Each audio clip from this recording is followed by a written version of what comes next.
Oke, bismillahirrahmanirrahim. Assalamualaikum warahmatullahi wabarakatuh. Perkenalkan, nama saya Nisrina Nisha, Prodi Teknik Informatika dari kelas D. Ini saya akan mempresentasikan tugas, yakni tugas rangkuman materi KDI, yang dimana adapun materi pertama membahas tentang kecerdasan emosional. Apa sih kecerdasan emosional ini? Kecerdasan emosional adalah kemampuan seseorang dalam menggunakan dan memahami emosi, baik emosi orang lain maupun emosi diri sendiri, dengan tujuan meningkatkan kesehatan fisik dan mental. Seseorang dengan emotional intelligence yang baik mampu mengontrol emosi saat marah, peka terhadap perasaan orang lain. Selanjutnya yaitu komponen terkait emotional intelligence.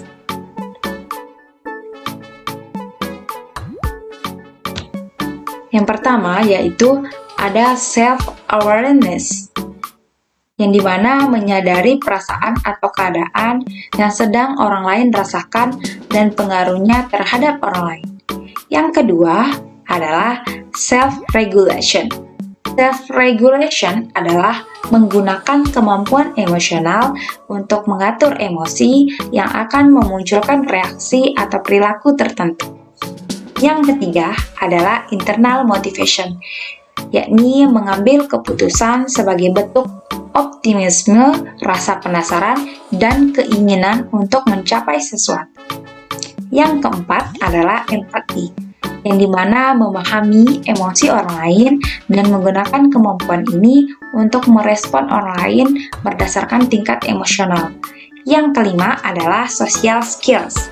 Nah, ini adalah menggunakan kemampuan emosional untuk membangun hubungan sosial yang kuat dengan sekitarnya.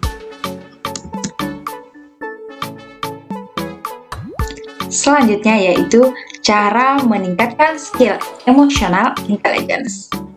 Yang pertama, yakni adalah belajar mengelola emosi negatif. Yang kedua yaitu latih kemampuan komunikasi. Yang ketiga adalah belajar lebih empati terhadap orang lain. Yang keempat yaitu bersosialisasi. Dan yang kelima yaitu kembangkan motivasi diri.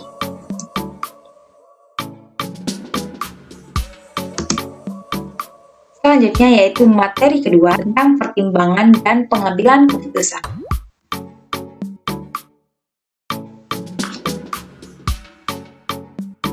Pengambilan keputusan merupakan suatu proses penilaian alternatif terbaik dari beberapa alternatif secara sistematis untuk ditindaklanjuti atau digunakan sebagai suatu cara untuk pemecahan masalah.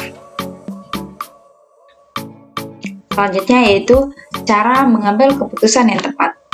Yang pertama yaitu kumpulkan informasi dan pahami permasalahannya. Dan yang kedua yaitu batasi opsi kemungkinan. Yang ketiga adalah tanyakan kepada orang lain yang berpengalaman. Selanjutnya yaitu ingat lagi targetmu dan bayangkan apa yang akan terjadi. Beranikan diri dalam mengambil resiko dan jaga emosi serta jaga pikiran. Selanjutnya yaitu tentang faktor-faktor yang mempengaruhi pengambilan keputusan. Yang dimana yang pertama adalah posisi kedudukan. Dalam kerangka pengambilan keputusan, posisi atau kedudukan seseorang dapat dilihat apakah ia sebagai pembuat keputusan atau decision maker atau penentu keputusan decision taker ataukah staff atau staffer. Yang kedua adalah masalah.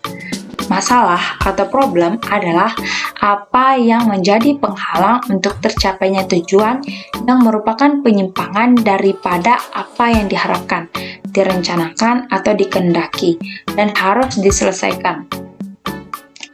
Sebenarnya, masalah tidak selalu dapat dikenal dengan segera. Ada yang memerlukan analisis, ada pula yang bahkan memerlukan riset tersendiri. Selanjutnya yaitu yang ketiga adalah situasi.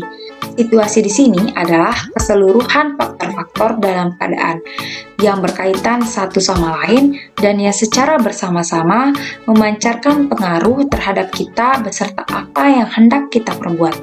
Situasi ini ada yang bersifat tetap dan ada juga yang bersifat berubah-ubah. Yang keempat adalah kondisi. Kondisi adalah keseluruhan dari faktor-faktor yang secara bersama-sama menentukan daya gerak, daya berbuat, ataupun kemampuan kita. Sebagian besar faktor-faktor tersebut merupakan sumber daya yang ada. Yang kelima yaitu tujuan. Tujuan yang hendak dicapai baik tujuan perorangan, tujuan unit atau kesatuan, tujuan organisasi, maupun tujuan usaha pada umumnya telah tertentu atau telah ditentukan.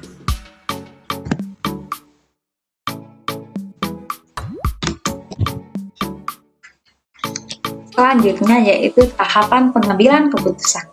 Beberapa aktivitas dalam proses pengambilan keputusan yaitu yang pertama adalah intelligence, pengumpulan informasi untuk mengidentifikasikan permasalahan. Yang kedua adalah design, ini tahap perancangan solusi dalam bentuk alternatif-alternatif pemecahan masalah. Yang ketiga adalah choice, yang dimana tahap memilih dari solusi dari alternatif-alternatif yang disediakan. Yang keempat yaitu implementation, yang dimana ini adalah tahap melaksanakan keputusan dan melaporkan hasilnya.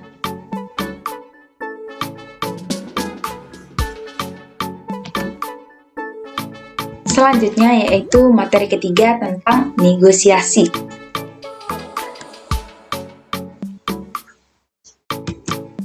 Negosiasi adalah proses tawar-menawar untuk mencapai kesepakatan bersama antara satu pihak atau kelompok dan pihak yang lain. Tujuan negosiasi adalah membuat kesepakatan, membangun hubungan jangka panjang, membuat lebih banyak kesepakatan atau persetujuan untuk mendapatkan keuntungan, dan yang terakhir adalah upaya untuk mengurangi perbedaan.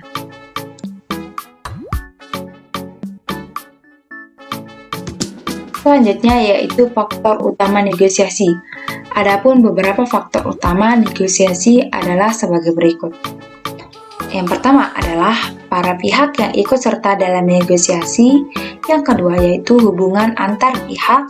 Yang ketiga komunikasi antar pihak. Yang keempat yaitu pilihan alternatif. Dan yang terakhir adalah kesepakatan yang sah.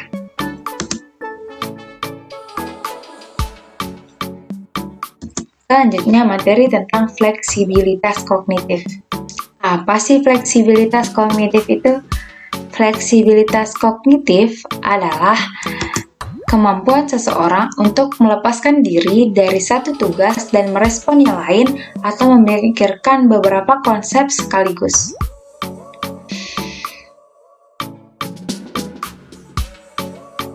Selanjutnya yaitu membahas tentang karakteristik dan tanda-tanda orang fleksibilitas kognitif. Yang pertama yaitu mereka penasaran mendengar apa yang dipikirkan orang lain. Yang kedua yaitu mereka dapat ditantang gagasannya. Yang ketiga yaitu mereka tidak marah ketika mereka salah. Yang keempat, mereka memiliki empati terhadap orang lain. Yang kelima yaitu mereka rendah hati tentang pengetahuan dan keahlian mereka sendiri.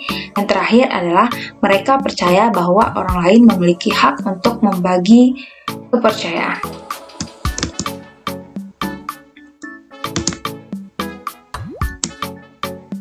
Faktor-faktor yang memengaruhi fleksibilitas kognitif.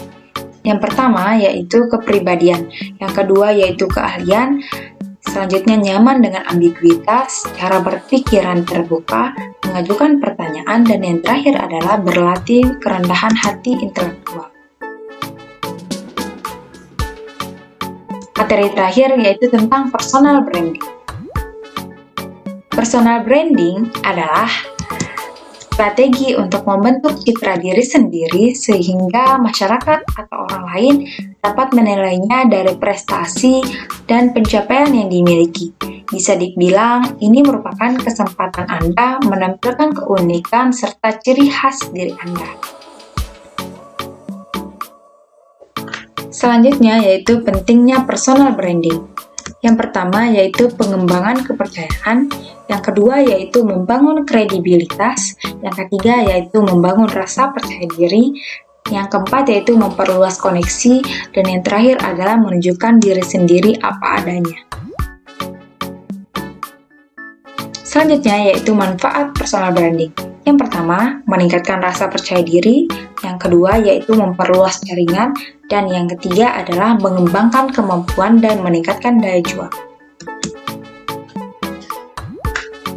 Selanjutnya yaitu cara meningkatkan personal branding, yang dimana menjadi diri sendiri, yang kedua yaitu kembangkan jaringan di media sosial, dan yang terakhir adalah konsisten memegang prinsip dan kepribadian positif. Oke, sekian dari presentasi saya. Kurang lebihnya mohon maaf. Wassalamualaikum warahmatullahi wabarakatuh.